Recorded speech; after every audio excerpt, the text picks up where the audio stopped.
Señoría, tiene la palabra.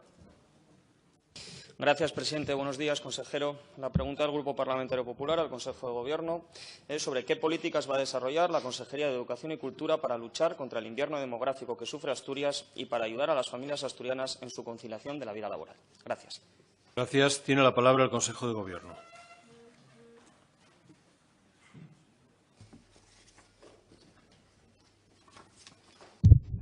Buenos días, presidente. Señoría, en el plan demográfico en el que ha venido trabajando el Gobierno del Principado de Asturias, y en el que ha aportado, como no puede ser de otra manera, varias medidas y acciones que luego le podré detallar la Consejería de Educación y Cultura. Como sabe, y ya se ha citado aquí esta mañana, porque ha habido una interpelación de su grupo parlamentario a través del diputado señor Feito al consejero de la Presidencia, el plan tiene 7 ejes y le puedo decir que en 6 de ellos tiene una impronta relevante la Consejería de Educación y Cultura. Pero dado que usted focaliza su pregunta particularmente sobre el tema de la conciliación, le puedo referir que están esas medidas y acciones contenidas en el eje segundo, igualdad de oportunidades, conciliación y corresponsabilidad. Y dentro de este eje hay 2 líneas estratégicas fundamentales, la 2.2 y la 2.3, una referida a la crianza y otra referida a la 2.3 a la conciliación. Y dentro de estas líneas estratégicas, en la primera de ellas que le he referido, se citan 2 medidas, una que tiene que ver con los equipamientos educativos y la otra con las ayudas a las familias. En esta línea le puedo referir, aunque supongo que las conocerá, 5 acciones concretas que atañen a mi consejería, que son de su responsabilidad directa, algunas de las cuales, obviamente, si hay tiempo, le detallaré con más precisión, puesto que, obviamente, ya se está trabajando en ellas. Son acciones las siguientes: el avance en la oferta de las escuelas de educación infantil 0-3, el refuerzo del transporte escolar, el acceso a la red de escuelas de hogar y residencias, el fortalecimiento de los programas de inclusión y atención a la diversidad y la consolidación de las ayudas para libros de texto o material escolar. Estas 5 acciones concretas figuran en el plan, perfectamente ordenadas y definidas, y son, repito, un compromiso de esta consejería. Y las otras referidas a la segunda línea que antes le mencionaba, la 2.3, que tiene que ver con la conciliación, se incluyen acciones como las siguientes: la posibilidad, el estudio de la posibilidad de implementar los horarios de los centros educativos y, sobre todo, estudiar también la apertura de estos centros para el desarrollo de actividades complementarias y extraescolares, porque entendemos que es una acción que puede mejorar la oferta educativa, la atención educativa a los alumnos y, consecuentemente, facilitar esa conciliación que pretendemos. Muchas de estas acciones, como ya le refería, obviamente están en marcha y otras tendremos que trabajarlas en este proyecto, tal como están concebidas en el plan y que son compartidas con otras consejerías y para las que, desde luego, nosotros querríamos contar con la colaboración, la cooperación de todos, porque justamente es por el bien de todos. Es un poco lo que le decía esta mañana el consejero de la Presidencia al señor Rodríguez Feito. También propuestas serán bienvenidas y medidas que puedan mejorar este plan o este pacto por la demografía asturiana y en su beneficio. Muchas gracias. Gracias, señor consejero.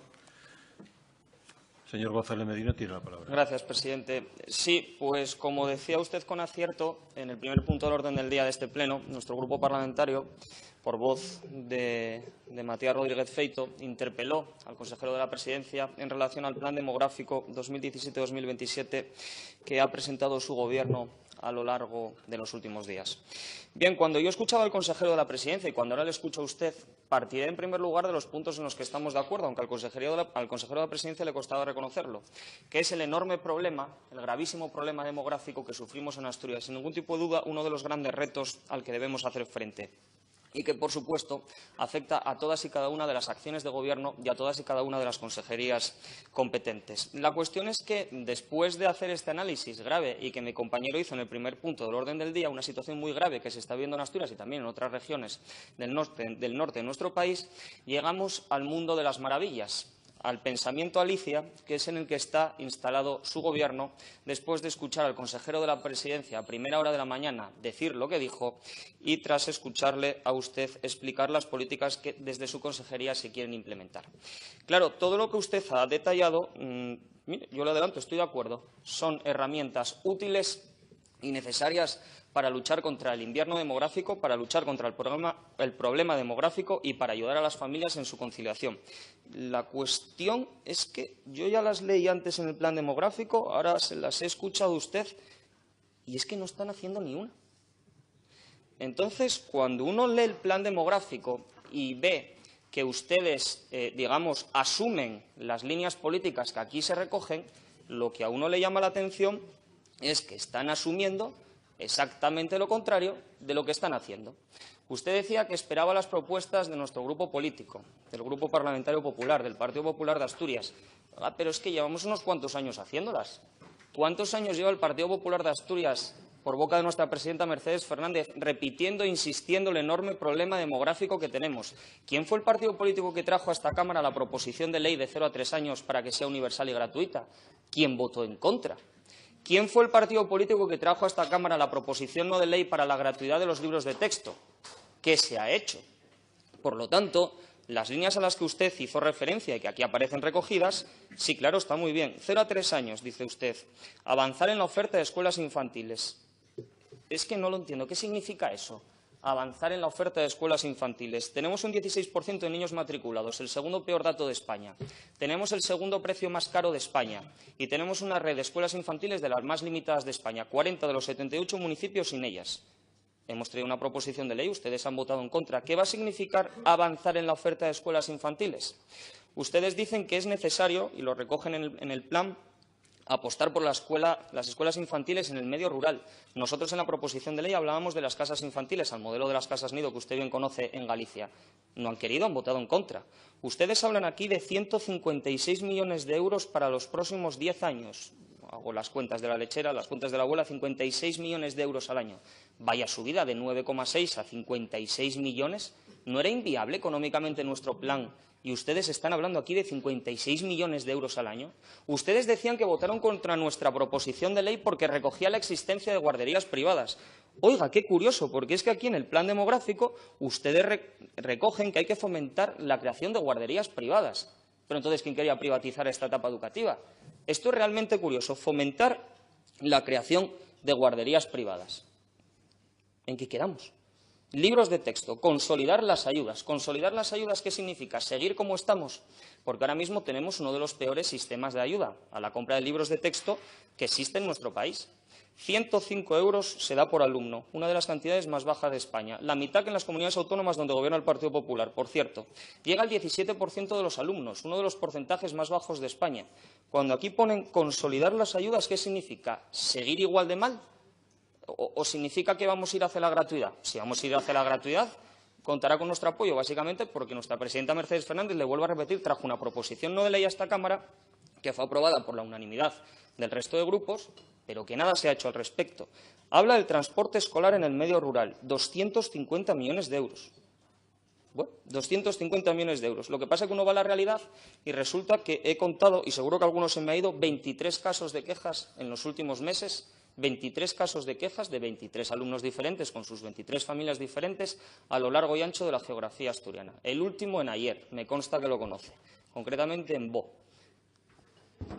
Esto ya estará resuelto, pero fue otro caso de problema que tuvimos que nosotros precisamente denunciar. Y el problema existía, y fíjate hasta dónde llegaba el surrealismo, fíjese que pasaba el autobús por delante de su casa y ni tan siquiera paraba. Entonces, cuando usted dice que van a invertir 250 millones de euros más en transporte escolar en los próximos 10 años, ¿por qué no empiezan flexibilizando o adaptando la normativa existente y modificada en julio de este mismo año, que lo que hace es dificultar más las cosas? Cuando usted habla de mejorar el refuerzo de la orientación educativa para alumnos de necesidades educativas especiales, hablamos de profesores de audición y lenguaje, ¿qué es lo que está sucediendo? De maestros de audición y lenguaje, ¿qué está sucediendo? ¿Se están recortando plazas? Si van a invertir más, ¿por qué empiezan recortando?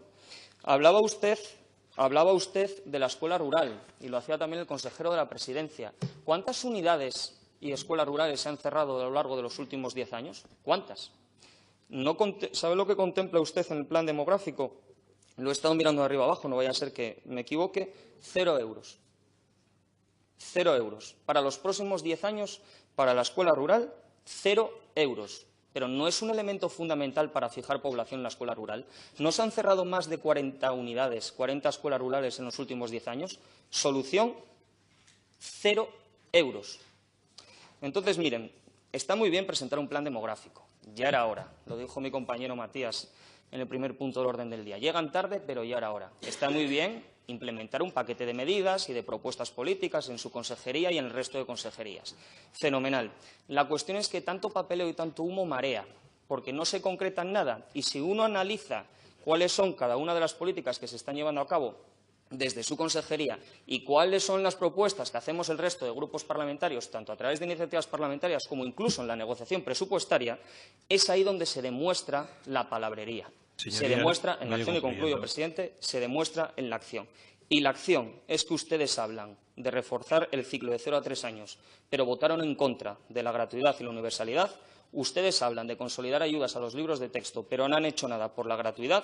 Ustedes hablan de reforzar el transporte escolar, pero sigue habiendo recortes y casos por toda Asturias que sufren esos recortes. Y ustedes hablan de mejorar el refuerzo y la orientación educativa, pero se producen recortes en profesores. Y por si eso no fuera poco, ustedes no hablan, pero se lo digo yo, de que no contemplan ni un solo céntimo para la escuela rural asturiana. Así, le aseguro que en poco van a ayudar al problema demográfico que sufre Asturias. Gracias.